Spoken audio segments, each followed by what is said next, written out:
Flint, Treasure of Oblivion, is a tactical, turn-based, role-playing indie game that I found when I was just browsing the game section at my local store.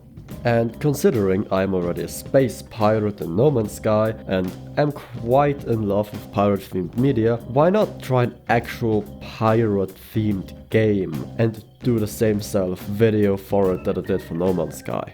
So we're in for a very long video this time. Within our souls we can feel there's something empty. We need something more. I feel destiny, she tempts me, tells me there's two paths, they both have a different ending. Choose wise and you'll find that pain leads to ascending.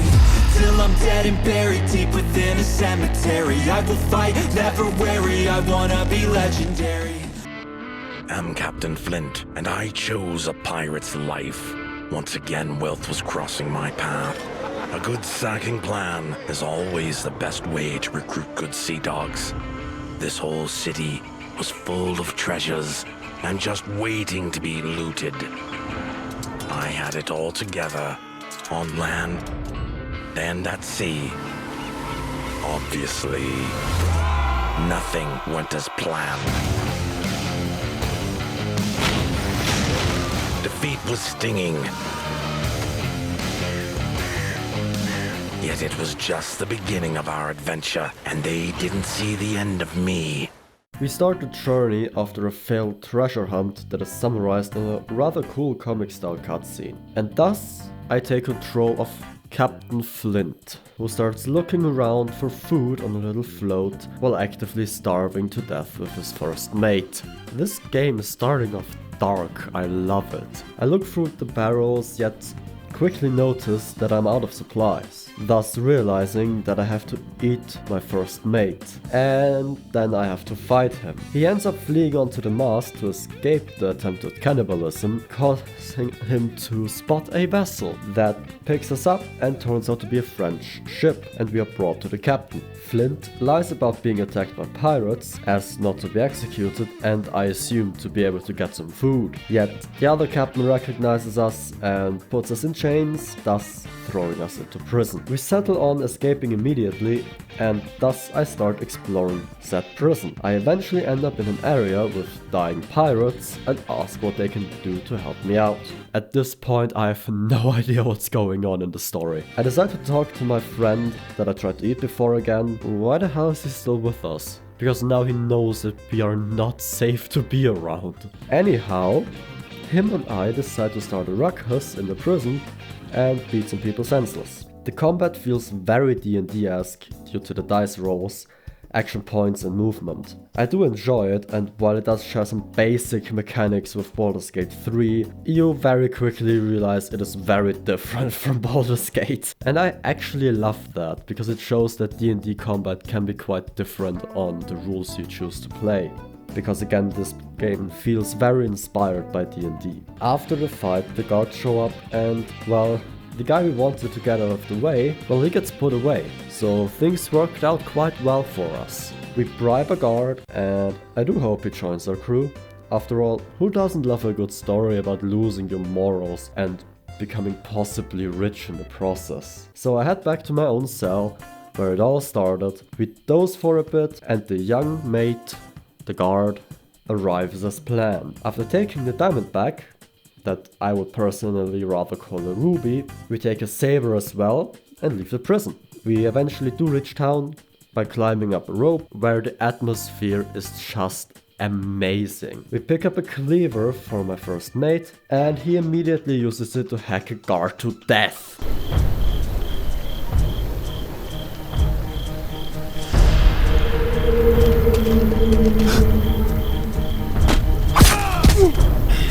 That just made him very likable in my eyes. What? I like gore. And you can't tell me that that wasn't just cool. Maybe we got a firearm out of that whole exchange as well, but that's besides the point. The gloomy atmosphere in the town, lit only by torches, is awesome.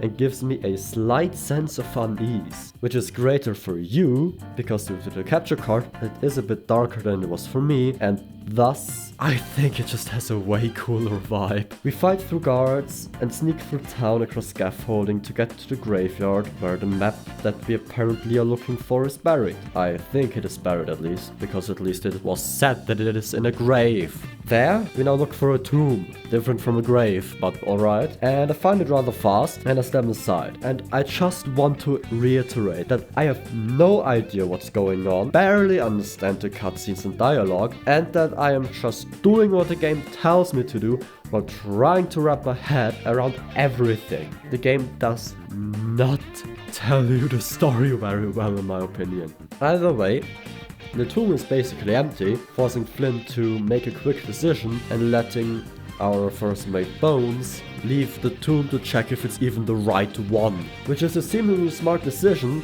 until you realize that I've already looked at everything in this goddamn graveyard and that it is the only tomb here. Yet, due to my loot gremlin tendencies, they make me the perfect grave robber, and I find the map very fast. I also take a lovely red jacket with some precious stones.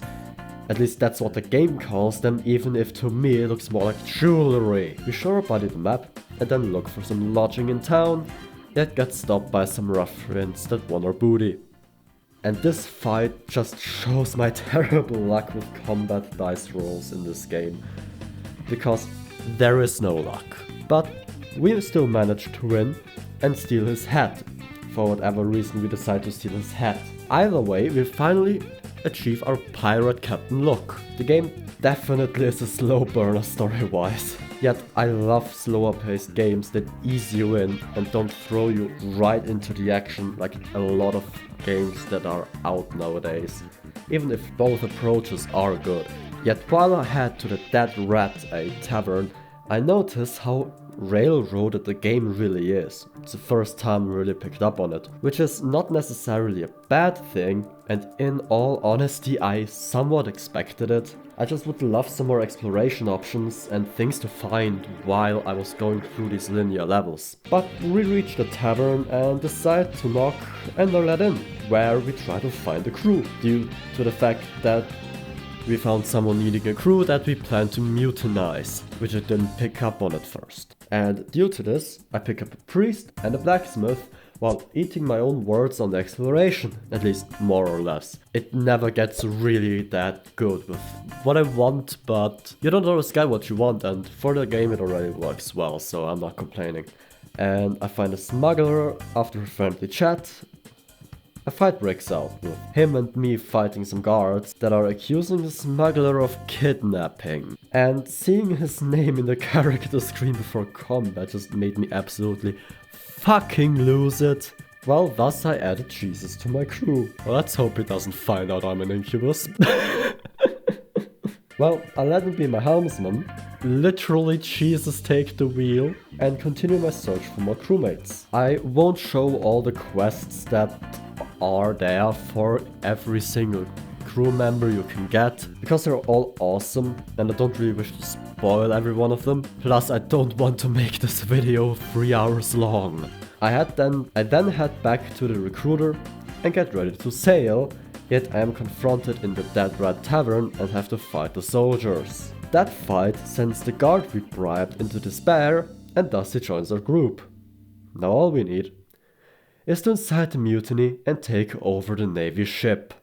Immediately we are presented to what happens to mutineers, which does not deter us as we look for allies in this mutiny. Yet we find another group planning one and are attacked by sailors planning to stop it. At least that's how I understood that whole sequence. Yet they are defeated and finish setting it up. The fight of the mutiny breaks out on deck and it is just rough. The fight just really shows how difficult the combat is in this game. Maybe it's just my bad luck with the rolls and damage, because to me I struggle heavily when in combat, especially due to poor rolls. Like, my strategy isn't that bad, I'm just fucking unlucky. And it doesn't really ruin my experience of the game, and kinda actively pushes me to try again. but it's still frustrating, especially if you lose the same fight 10 times simply due to bad luck. Just note that there is no difficulty settings, and that, what I didn't realize at the time, is if someone falls in combat, they die and cannot be brought back. So every playthrough is an Iron Man run, which I am not the biggest fan of, because some of the characters are important for the story, and they just die without me really noticing it, because the game doesn't tell you that if a character falls in combat, they also die and are thus removed from the story. But before I run further, I beat those landlubbers, and am now taking over the quarters to make the Marquis my own ship. After which I am sent into my own domain. It seriously looks like the way up to my manor. How did they get so damn good at depicting hell?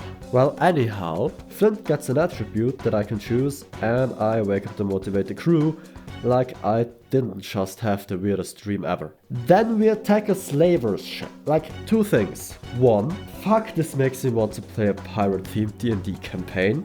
And two, why the fuck does it feel like a very weird D&D campaign with Flint just doing what he wants and the player being along for the fucking ride? Anyhow, we overtake the ship in a complex battle that was not fun, and we find one of the slavers, could plan to blow up the ship, forcing my crew to chase after the bastard because we don't want to fucking die. We rush under deck and find all the slaves. A horrid image of starved men. Like, why are we even doing this? Aren't we risking our lives when we just want to get to that treasure that Flint wants? Why are we randomly attacking a slaver ship?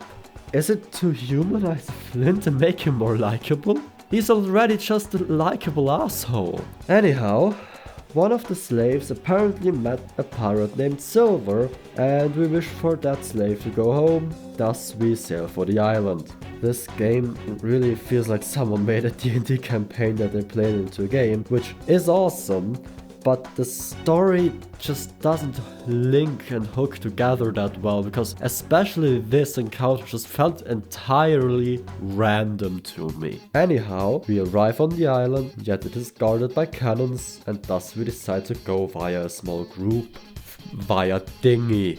And thus we land safely. And I gotta say, this game takes turns I did not expect. I never thought I would be hunting down all companions of the character I'm playing as that I, as the player, don't know shit about. And for some reason I don't even really hate it, even if I may just be along for the ride at this point. It often just feels like a playable movie with D&D elements and the option of choice, which sounds worse than it is. Especially here, it diminishes the experience, because Flint doesn't share a lot of his thoughts, and that makes him very hard to understand as a character. And in turn, you, the player, doesn't really get what's going on or what to do at all. Anyhow, we hear a gunshot and investigate, finding out that the Spanish are attacking. I'm not going to go over a lot of combat from here on out due to them all being similar, just with different terrain, very similar enemies and just different locations where they take place, but in their core principle there's nothing very interesting about the combat, and it just gets very repetitive if you play this game for, how long was it, 8 hours straight like me, like I did. It's just not that fun. And I also don't go over the combat, because even if a character dies, it seems to have no impact on the story whatsoever. Like, all of my main crew is gone at this point. There's no one left from the dead red from the start of the game, and everyone else is just underleveled. I am underleveled, I can't level them up anymore. I don't know, man. We end up in the village and find out where John Silver is being held. At least we think he's being held captive. We have a short chat and it joins as first mates, because apparently mine died or something, as I just said. Like, I genuinely don't know when that happened, because it is never brought to your attention, and I'm way too focused on surviving the fights than having individual characters make it out either way. Well, we find out my ship was taken, and we try to plan to get the ship back. We cheer to it, and then get up to get back into the action and fight our way to ship, treasure and fame.